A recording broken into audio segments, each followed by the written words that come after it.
2026 FIFA বিশ্বকাপ শুরুর আগেই ব্রাজিল সমর্থকদের জন্য এলো দারুণ এক সুখবর।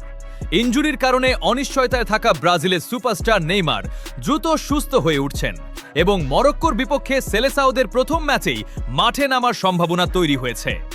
কয়েক সপ্তাহ আগে কাফ ইনজুরিতে আক্রান্ত হওয়ায় নেইমারের বিশ্বকাপ খেলা নিয়েই শঙ্কা দেখা দিয়েছিল। ব্রাজিল দলের চিকিৎসকরা শুরুতে জানিয়েছিলেন বিশ্বকাপের প্রথম ম্যাচে তার খেলা কঠিন হতে পারে।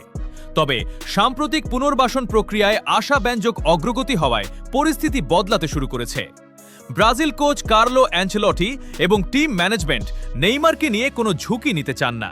তবুও সর্বশেষ খবর অনুযায়ী তিনি মরক্কোর বিপক্ষে ম্যাচের আগে ফিটনেস টেস্টে অংশ নেবেন এবং সবকিছু ঠিক থাকলে একাদশেই দেখা যেতে পারে ব্রাজিলের সর্বকালের সর্বোচ্চ গোলদাতাকে।